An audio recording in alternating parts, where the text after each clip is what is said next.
नमस्कार विद्यार्थी मित्रांनो, मराठी नोकरी यूट्यूब चॅनलवर आपल्या सर्वांचं स्वागत आहे। आज आपण या व्हिडिओमध्ये पहा नागपूर SRPF सेट डी पहा लक्षात ठेवायचे 2018 ला जी नागपूर SRPF भरती झालेली आहे यामधील आपण 30 जीके चे क्वेश्चन आपण या व्हिडिओमध्ये पाहणार आहोत।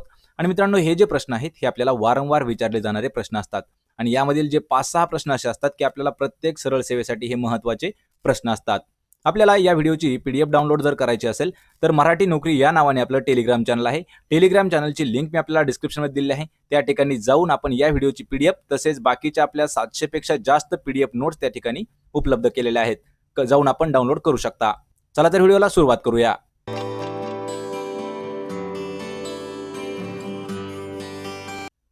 तर पहा, आपला प्रश्न पहिला आहे, राउस सार्कोमा म्हणजेच RSV या विषाणूमुळे कोणता आजार उद्भवतो। पहा मित्रांनो, हा जो प्रश्न आहे हा आरोग्य सेवकसाठी सुद्धा महत्त्वाचा प्रश्न आहे। राउस सार्कोमा त्यालाच आपण RSV म्हणतो। हा जो विषाणू आहे यामुळे कोणता रोग उद्भवतो। आपल्याला प्रत्येक प्रश्नाचं उत्तर मित्रांनो कमेंट करून देत राहायचं आहे। आपल्याकडे 3 ते 5 सेकंदाचा वेळ आहे, म्हणजे एक प्रकारे आपली ही मॉक टेस्ट आपलं रिव्हिजन देखील होणार आहे। याचं उत्तर आहे पहा पर्याय क्रमांक 1, कर्करोग म्हणजेच कॅन्सर। लक्षात ठेवायचे, RSV या विषाणूमुळे कॅन्सर होत असतो म्हणजेच कर्करोग। पर्याय क्रमांक 1 याचं उत्तर असणार आहे। प्रश्न क्रमांक 2 आहे, पाश्चरीकरण या पद्धतीद्वारा खालीलपैकी कोणता नाशवंत पदार्थ टिकवला जातो। पहा मित्रांनो, ज्यावेळेस पाश्चरीकरण केलं जातं ही जी पद्धत आहे यामध्ये खालीलपैकी असा कोणता नाशवंत पदार्थ म्हणजे पहा नाश पावणारा जो पदार्थ आहे तो टिकवून ठेवला जातो। आपल्याला कमेंट करून उत्तर द्यायचं आहे। हा जो प्रश्न आहे हा प्रश्न आहे पहा विज्ञान विषयावरील। याचं उत्तर आहे पर्याय क्रमांक 4, दूध। हा जो पदार्थ आहे हा पाश्चरीकरणामध्ये टिकून ठेवण्यात येतो। पर्याय क्रमांक 4 दूध पदार्थ। प्रश्न क्रमांक 3 आहे, कापूर आयोडीन या पदार्थामध्ये उष्णतेमुळे कोणते अवस्थांतर आढळते। पहा मित्रांनो, कापूर आणि आयोडीन या पदार्थामध्ये जर उष्णता त्यांना मिळाली तर कोणत्या प्रकारचं अवस्थांतर आढळतं। आपल्याला या प्रश्नाचं उत्तर कमेंट करून द्यायचं आहे। प्रश्न आहे पहा विज्ञान विषयावरती। याचं उत्तर आहे पर्याय क्रमांक 2, संप्लवन ही अवस्था यामध्ये आढळत असते। पर्याय क्रमांक 2। प्रश्न क्रमांक 4 आहे, इंद्रधनुष्यातील 7ही रंग एकत्र केल्यानंतर कोणता रंग आपल्याला मिळतो। पहा, इंद्रधनुष्य जे आहे त्यामध्ये एकूण 7 रंग असतात मित्रांनो, आणि हे जे 7 रंग आपण ज्यावेळी एकत्र करतो त्यावेळेस कोणता नवीन रंग तयार होतो। याचं उत्तर आहे पर्याय क्रमांक 1, त्यावेळी पांढरा रंग हा तयार होत असतो इंद्रधनुष्यातील 7 रंग मिसळल्यानंतर। पर्याय क्रमांक 1 योग्य उत्तर आहे। प्रश्न क्रमांक 5 आहे, कोणत्या रक्तपेशींना सैनिक पेशी म्हणून संबोधले जाते। पहा, खालीलपैकी अशा कोणत्या रक्तपेशी आहेत की त्या रक्तपेशींना सोल्जर सेल किंवा सैनिक पेशी या नावानं ओळखलं जातं। मित्रांनो, हा जो प्रश्न आहे हा प्रश्न देखील विज्ञानावरच महत्त्वाचा प्रश्न आहे। याचं उत्तर आहे पहा पर्याय क्रमांक 2, पांढऱ्या ज्या रक्तपेशी आहेत त्यांना सैनिक पेशी असं म्हटलं जातं। पर्याय क्रमांक 2 व्हाईट ब्लड सेल्स। तर मित्रांनो, जे काही आपले विद्यार्थी आहेत की त्यांना वाटतं की पोलीस भरतीसाठी महत्त्वाचे जे काही पुस्तकं आहेत ते कोणते आहेत, या व्हिडिओमध्ये आपण डिस्कस करणार आहोत। तर पहा, यामध्ये जे पोलीस भरती सराव प्रश्नसंच आहे संपूर्ण स्पष्टीकरणासहित यामध्ये 12,500 पेक्षा जास्त प्रश्नांचा उल्लेख करण्यात आलेला आहे आणि तेही पूर्ण स्पष्टीकरणासहित आणि चालू घडामोडी देखील यामध्ये नमूद करण्यात आलेल्या आहेत। पहा, लेखक आहेत राजकुमार महारणवार आणि पब्लिकेशन आहे यशोदा पब्लिकेशन पुणे यांच्यातर्फे प्रकाशित झालेलं पुस्तक आहे हे। आणि यामध्ये पहा, जर आपल्याला वाटत असेल की हे पुस्तक नेमकं का घ्यायचं, तर या पुस्तकाची जे काही खास वैशिष्ट्य आहेत ते म्हणजे की महाराष्ट्रातील जे काही टॉप अकॅडमी आहेत आणि नामवंत लेखक आहेत यांच्याद्वारे या पुस्तकामध्ये प्रश्नपत्रिका सेट केलेल्या आहेत। आणि हे जे प्रश्न आहेत पहा, महाराष्ट्रातील सर्व जिल्ह्यात घेण्यात येणाऱ्या पोलीस आणि पोलीस चालक पदासाठी अत्यंत उपयुक्त ठरणार आहे आपल्याला हे पुस्तक।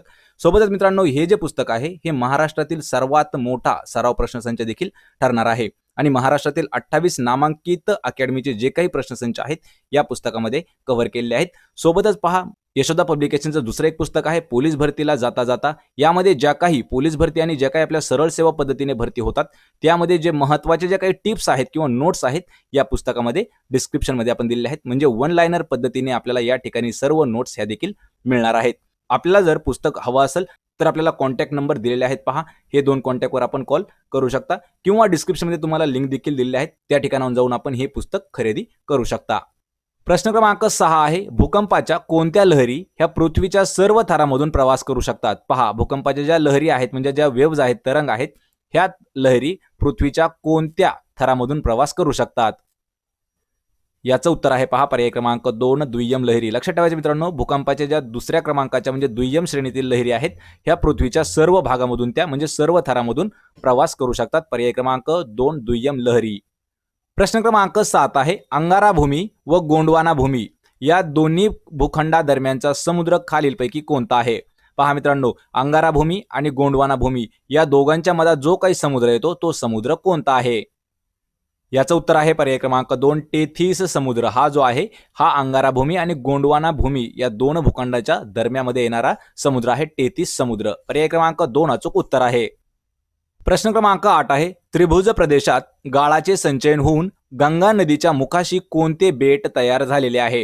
मित्रांनो, हा देखील प्रश्न महत्वाचा आहे. पहा, त्रिभुज प्रदेशामध्ये गाळाचं संचयन होऊन गंगा नदीच्या मुखाशी एक बेट तयार झालेलं आहे. आपल्याला त्याचं नाव सांगायचं आहे. हा जो प्रश्न आहे हा भूगोल विषयाशी संबंधित आहे. याचं उत्तर आहे पहा पर्याय क्रमांक 1, न्यूमूर बेट. हे जे आहे हे कोठे आहे लक्षात ठेवायचे, त्रिभुज प्रदेशात गाळाचं संचयन होऊन गंगा नदीच्या तोंडाशी एक बेट तयार झालेलं आहे, न्यूमूर बेट. पर्याय क्रमांक 1 याचं उत्तर असणार आहे. प्रश्न क्रमांक 9 आहे, नागपूर आणि चंद्रपूर जिल्ह्यात डॅश प्रकारचा कोळसा आढळतो? मित्रांनो, हा प्रश्न महत्वाचा आहे. पहा, नागपूर आणि चंद्रपूर जिल्ह्यासाठी या दोन जिल्ह्यामध्ये कोणत्या प्रकारचा आपल्याला कोळसा आढळून येतो? याचं उत्तर आहे पर्याय क्रमांक 1, ब्युटुमिनस या प्रकारचा कोळसा आहे. हा नागपूर आणि चंद्रपूर जिल्ह्यामध्ये जास्त प्रमाणात आढळतो. पर्याय क्रमांक 1. प्रश्न क्रमांक 10 आहे, खालीलपैकी कोणते गोड्या पाण्याचे सरोवर नाही? पहा, खालीलपैकी असं कोणतं सरोवर आहे की त्या ठिकाणी गोड्या पाण्याचं सरोवर नाही? मित्रांनो, हा जो प्रश्न आहे हा 2018 मध्ये महत्वाचा प्रश्न होता आणि हाच प्रश्न आपण आजच पहा कम्युनिटी पोस्टमध्ये यूट्यूबवरती आपण हा पोस्ट केलेला प्रश्न आहे. खालीलपैकी कोणतं सरोवर जे आहे ती गोड पाण्याचं सरोवर नाही? याचं उत्तर आहे पहा पर्याय क्रमांक 4, वेंबनाड सरोवर. हे जे आहे पहा हे केरळ राज्यातील एक सरोवर आहे आणि हे जे सरोवर आहे हे खाऱ्या पाण्याचं सरोवर आहे. लक्षात ठेवायचं मित्रांनो. तर मानसरोवर गोड्या पाण्याचं आहे. उलर सरोवर हे जे आहे हे भारतातील आपल्या सर्वात मोठं गोड्या पाण्याचं सरोवर आहे. लक्षात ठेवायचं, खाऱ्या पाण्याचं नाही. उलर सरोवर हे भारतातील सर्वात मोठं गोड्या पाण्याचं सरोवर आहे आणि दाल किंवा दल सरोवर हे देखील गोड्या पाण्याचं सरोवर आहे. पर्याय क्रमांक 4 याचं उत्तर असणार आहे. वेंबनाड हे जे सरोवर आहे हे खाऱ्या पाण्याचं सरोवर आहे. प्रश्न 11, हैदराबाद स्टेट काँग्रेसची स्थापना कोणी केली आहे? पहा, हैदराबाद स्टेट काँग्रेसची स्थापना कोणी केली आहे? हा जो प्रश्न आहे मित्रांनो हा देखील महत्वाचा प्रश्न आहे. याचं उत्तर आहे पर्याय क्रमांक 1, स्वामी रामानंद तीर्थ यांनी हैदराबाद स्टेट काँग्रेसची स्थापना केलेली आहे. पर्याय क्रमांक 1. हा जो प्रश्न आहे पहा हा 2016 मध्ये आणि 2018 या दोन्ही वर्षी विचारण्यात आलेला महत्वाचा प्रश्न होता. प्रश्न क्रमांक 12 आहे, भारताच्या राष्ट्रपतीला पदावरून दूर करण्याच्या प्रक्रियेला काय म्हटलं जातं? लक्षात ठेवायचे, जे भारताचे आपले प्रेसिडेंट आहेत, राष्ट्रपती आहेत, यांना जर त्यांच्या पदावरून दूर करायचं असेल तर ती प्रक्रिया कोणती आहे? याचं उत्तर आहे पर्याय क्रमांक 3, महाभियोग असं म्हटलं जातं. कोणत्या प्रक्रियेला? पहा, भारताच्या राष्ट्रपतीला जर त्यांच्या पदावरून दूर करण्याची जी प्रक्रिया आहे याला महाभियोग असं म्हणतात. पर्याय क्रमांक 3 योग्य उत्तर आहे. प्रश्न क्रमांक 13 आहे, भारतातील पहिली महिला राष्ट्रपती खालीलपैकी कोण आहेत? पहा मित्रांनो, हा जो प्रश्न आहे हा भारतातील पहिली महिला यावरती आपल्याला हा महत्वाचा प्रश्न आहे. तर भारतातील पहिली महिला राष्ट्रपती कोण आहेत? याचं उत्तर आहे पहा पर्याय क्रमांक 4, प्रतिभाताई पाटील किंवा प्रतिभा देवी सिंग पाटील. ह्या ज्या आहेत ह्या भारतातील पहिल्या महिला राष्ट्रपती आहेत. पर्याय क्रमांक 4. आणि इंदिरा गांधी ह्या ज्या आहेत मित्रांनो लक्षात ठेवायचे, भारतातील पहिल्या महिला पंतप्रधान आहेत इंदिरा गांधी आणि राष्ट्रपती आहेत प्रतिभा देवी सिंग पाटील किंवा प्रतिभाताई पाटील. प्रश्न क्रमांक 14 आहे, खालीलपैकी कोणता दिवस राष्ट्रीय विज्ञान दिन म्हणून साजरा करण्यात येतो? पहा, राष्ट्रीय विज्ञान दिन, नॅशनल सायन्स डे हा जो दिवस आहे हा कोणत्या दिवशी साजरा केला जातो? मित्रांनो, हा प्रश्न देखील महत्वाचा प्रश्न आहे. आपल्याला कमेंट करून याचं उत्तर द्यायचं आहे. याचं उत्तर आहे पहा पर्याय क्रमांक 3, 28 फेब्रुवारी हा जो दिवस आहे या दिवशी नॅशनल सायन्स डे साजरा केला जातो. म्हणजेच राष्ट्रीय विज्ञान दिवस त्या दिवशी साजरा केला जातो 28 फेब्रुवारी. पर्याय क्रमांक 3. प्रश्न क्रमांक 15 आहे, बेळगाव सीमावादाचा प्रश्न कोणत्या दोन राज्यांशी संबंधित आहे? पहा मित्रांनो, बेळगाव बॉर्डर जे आहे याचा जो सीमा प्रश्न आहे म्हणजे बॉर्डर प्रश्न आहे या ठिकाणी उद्भवलेला, या ठिकाणी एक वाद चालू आहे. तो कोणत्या दोन राज्यातील वाद आहे? याचं उत्तर आहे पर्याय क्रमांक 1, महाराष्ट्र आणि कर्नाटक या दोन राज्यांच्या बॉर्डरवरती आहे पहा बेळगाव आणि याच्याच सीमावादाचा प्रश्न चालू आहे महाराष्ट्र आणि कर्नाटक राज्यामध्ये. पर्याय क्रमांक 1 याचं उत्तर असणार आहे. प्रश्न क्रमांक 16 आहे, हाडे मजबूत करण्यासाठी कोणत्या विटामिनची आवश्यकता असते? लक्षात ठेवायचे मित्रांनो, आपल्या हाडांसाठी सर्वात आरोग्यदायी विटॅमिन कोणता आहे? आपल्याला कमेंट करून उत्तर द्यायचं आहे. हा जो प्रश्न आहे आरोग्य सेवक भरतीसाठी सुद्धा सर्वात इम्पॉर्टंट प्रश्न असणार आहे. याचं उत्तर आहे पहा पर्याय क्रमांक 4, विटॅमिन डी म्हणजेच जीवनसत्व ड. पहा, जीवनसत्व ड हे जे आहे महत्वाचा प्रश्न आहे. जीवनसत्व ड हे आपल्या हाडांच्या मजबूतीसाठी उपयोगाला येतं? पर्याय क्रमांक 4 याचं उत्तर आहे. आणि व्हिटॅमिन डी हे जे आहे पहा मित्रांनो, आपल्याला सूर्यप्रकाशाचा जो कोवळा सूर्यप्रकाश आहे यामधून जास्त प्रमाणात मिळतं व्हिटॅमिन डी. प्रश्न क्रमांक 17 आहे, संसदेचे कायमस्वरूपी सभागृह खालीलपैकी कोणतं असतं? पहा, संसदेचं कायमस्वरूपीचं सभागृह याचं उत्तर आहे पहा पर्याय क्रमांक 2. राज्यसभेला संसदेचं कायमस्वरूपी सभागृह म्हटलं जातं. पर्याय क्रमांक 2. प्रश्न क्रमांक 18 आहे, बँकांची बँक म्हणून कोणती बँक ओळखली जाते? पहा मित्रांनो, बँकांची बँक असं कोणत्या बँकेला संबोधलं जातं? याचं उत्तर आहे पर्याय क्रमांक 1 RBI. लक्षात ठेवायचे, रिझर्व्ह बँक ऑफ इंडिया, भारतीय रिझर्व्ह बँक या बँकेला भारत म्हणजे बँकांची बँक या नावानं ओळखलं जातं. पर्याय क्रमांक 1 RBI. प्रश्न क्रमांक 19 आहे, सॅमसंग ही कंपनी खालीलपैकी कोणत्या देशातील आहे? मित्रांनो, असा जो प्रश्न आहे आपल्याला हा प्रश्न देखील भरपूर वेळा विचारण्यात येतो. कारण सॅमसंगच्या ऐवजी आपल्याला कधी कधी पहा गुगल असा प्रश्न विचारला जातो, कधी कधी आपल्याला ॲपल असाही प्रश्न विचारला जातो आणि कधी कधी लक्षात ठेवायचे नोकिया असाही प्रश्न विचारला जातो. तर या ज्या कंपन्या आहेत ह्या देखील आपल्याला माहित पाहिजेत कोणत्या कोणत्या देशातील आहेत. तर पहा, सॅमसंग ही जी कंपनी आहे ही दक्षिण कोरियाची कंपनी आहे. पर्याय क्रमांक 2 या प्रश्नाचं उत्तर आहे. गुगल ही जी आहे पहा USA म्हणजे अमेरिकेची कंपनी आहे. ॲपल ही जी आहे USA कंपनी आहे. आणि नोकिया ही जी आहे पहा मित्रांनो ही फिनलँड या देशाची कंपनी आहे. लक्षात ठेवायचंय, गुगल याचे सध्याचे जे CEO आहेत हे आहेत पहा सुंदर पिचाई.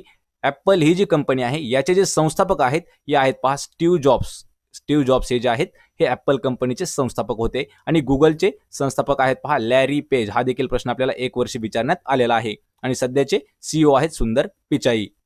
प्रश्न क्रमांक 20 आहे, मधुमेह डॅश या द्रव्याच्या कमतरतेमुळे होतो. म्हणजे आपल्याला प्रश्न असा विचारला आहे की मधुमेह कोणत्या द्रव्याच्या कमतरतेमुळे होणारा आजार आहे? याचं उत्तर आहे पहा पर्याय क्रमांक 3 इन्सुलिनच्या कमतरतेमुळे होणारा आजार आहे मधुमेह. पर्याय क्रमांक 3.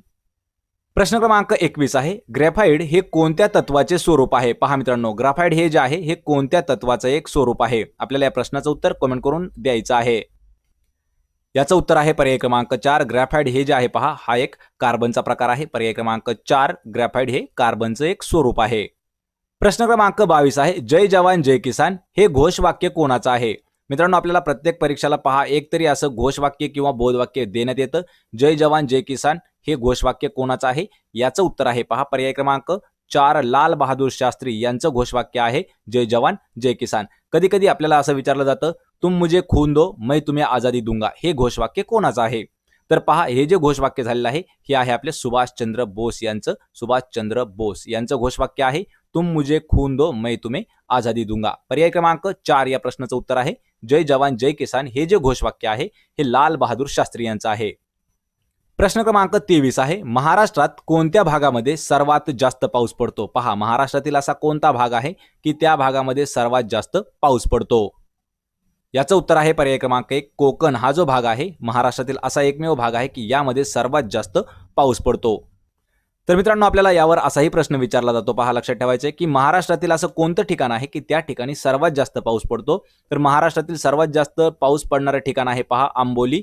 आणि आंबोली हे जे ठिकाण आहे हे सिंधुदुर्ग या जिल्ह्यामधील आहे. महत्वाचा प्रश्न आहे. आणि महाराष्ट्रात सर्वात कमी पाऊस हा जो आहे अहमदनगर या जिल्ह्यामध्ये पडतो. महाराष्ट्रात सर्वात कमी पाऊस. प्रश्न क्रमांक 24 आहे, डिस्कव्हरी ऑफ इंडिया म्हणजेच भारताचा शोध. लक्षात ठेवायचे, मराठी पुस्तकातून आहे भारताचा शोध. हे जे पुस्तक आहे हे कोणी लिहिलं आहे? म्हणजेच आपल्याला याचे लेखक सांगायचे आहेत. डिस्कव्हरी ऑफ इंडिया किंवा भारताचा शोध.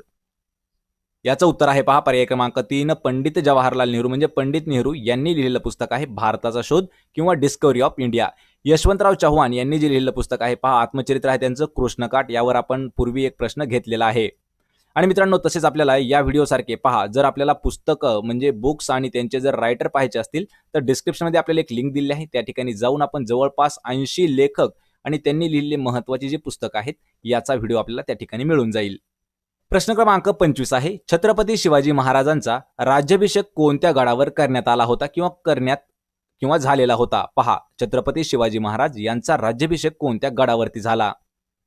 याचं उत्तर आहे पर्याय क्रमांक 4 रायगड या किल्ल्यावरती छत्रपती शिवाजी महाराजांचा राज्याभिषेक झालेला आहे. आणि शिवनेरी हा जो किल्ला आहे लक्षात ठेवायचा आहे हा किल्ला जुन्नर या तालुक्यात आहे आणि त्याला जिल्हा येतो पुणे. आणि शिवनेरी किल्ल्यावरती छत्रपती शिवाजी महाराजांचा जन्म झालेला आहे. लक्षात ठेवायचा, हा देखील आपल्याला प्रश्न 2 वर्ष विचारण्यात आलेला आहे. शिवाजी महाराजांचा जन्म हा शिवनेरी किल्ल्यावर झालेला आहे आणि राज्याभिषेक त्यांचा रायगडावरती करण्यात आलेला होता. पर्याय क्रमांक 4.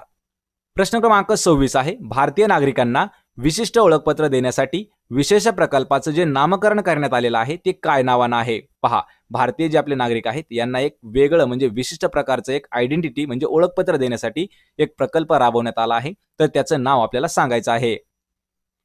याचं उत्तर आहे पहा पर्याय क्रमांक 2 आधार या नावाने एक प्रकल्प सुरू केलेला आहे आणि या प्रकल्पाचा उद्देश आहे की जे भारतीय नागरिक आहेत यांना एक युनिक म्हणजे विशिष्ट ओळख त्यांची निर्माण झाली पाहिजे. पर्याय क्रमांक 2 आधार. प्रश्न क्रमांक 27 आहे. महाराष्ट्र राज्याचे लोकनृत्य कोणते आहे? मित्रांनो, हा जो प्रश्न आहे हा सर्वात इम्पॉर्टंट प्रश्न आहे, कारण आपल्याला दरवर्षी याच पद्धतीचे प्रश्न विचारले जातात. कारण एक प्रश्न असा आहे की आपल्याला तो 5 वेळा विचारण्यात आलेला आहे की बिहू हे जे लोकनृत्य आहे हे कोणत्या राज्याचं आहे? पहा, बिहू लोकनृत्य कोणत्या राज्याचं आहे?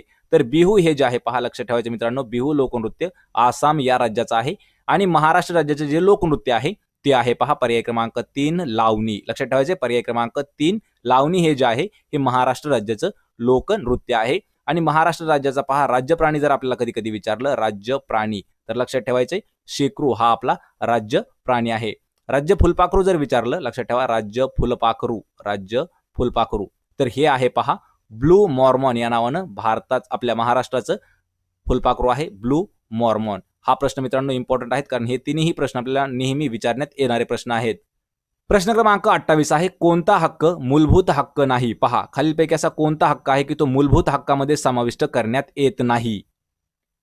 याचं उत्तर आहे पहा पर्याय क्रमांक 1 संपत्तीचा जो हक्क आहे पहा हा मूलभूत हक्कामध्ये येत नाही. यामध्ये भाषण स्वातंत्र्य, समतेचा हक्क आणि धर्म स्वातंत्र्याचा हक्क हे तिन्ही जे हक्क आहेत हे मूलभूत हक्क आहेत आपले. पहा, भारतीय नागरिकांचे मूलभूत हक्क आहेत आणि संपत्तीचा हक्क जो आहे तो मूलभूत हक्कामध्ये येत नाही. त्यामुळे पर्याय क्रमांक 1 आपलं उत्तर असणार आहे.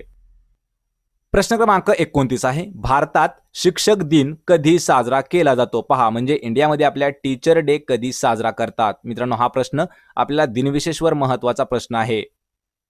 याचं उत्तर आहे पहा पर्याय क्रमांक 1 5 सप्टेंबर हा जो दिवस आहे हा दिवस शिक्षक दिन म्हणून साजरा केला जातो. आणि हा कोणाच्या जयंतीनिमित्त साजरा केला जातो? लक्षात ठेवायचे डॉक्टर सर्वपल्ली राधाकृष्णन यांच्या स्मरणार्थ किंवा यांच्या जयंती दिवशी हा शिक्षक दिन साजरा केला जातो. सर्वपल्ली राधाकृष्णन. पर्याय क्रमांक 1 आपलं उत्तर आहे 5 सप्टेंबर दिवशी. प्रश्न क्रमांक 30 आहे. कानाडोळा करणे या वाक्याचा अर्थ आपल्याला सांगायचा आहे. मित्रांनो, हे जे वाक्य किंवा वाक्प्रचार आहे हा मराठीतील महत्वाचा आहे. तर कानाडोळा करणे याचा वाक्याचा अर्थ आपल्याला सांगायचा आहे. याचं उत्तर आहे पहा पर्याय क्रमांक 2 दुर्लक्ष करणे किंवा नजर अंदाज करणे यालाच म्हणतात कानाडोळा करणे. पर्याय क्रमांक 2 याचं उत्तर असणार आहे. तर मित्रांनो, हे होते पहा आपले 30 जनरल नॉलेजचे प्रश्न. आपल्याला या 30 पैकी किती प्रश्नाचं उत्तर देता आलं हे मला कमेंट करून नक्की सांगा, म्हणजे आपलं रिव्हिजन होणार आहे. आपल्याला जर हा व्हिडिओ आवडला असेल तर ह्या व्हिडिओला आपल्याला लाईक करा, मित्रांमध्ये हा व्हिडिओ शेअर करा आणि आपल्या मराठी नोकरी यूट्यूब चॅनलला सबस्क्राईब करा. सोबतच मित्रांनो, मराठी नोकरी या नावाने आपलं टेलिग्राम चॅनल आहे. टेलिग्रामला देखील जाऊन आपण जॉईन करायचं आहे, म्हणजे त्या ठिकाणी आपल्याला प्रत्येक व्हिडिओची PDF त्या ठिकाणी मिळून जाईल. सोबतच आपण टेलिग्राम चॅनलवरती करंट अफेअर्स 2021 चे जे काही नोट्स आहेत महत्त्वाच्या नोट्स त्या देखील आपण त्या ठिकाणी घेत आहोत. आपण भेटूया पुढच्या एका अशाच नवीन व्हिडिओमध्ये. तोपर्यंत जय हिंद, जय महाराष्ट्र.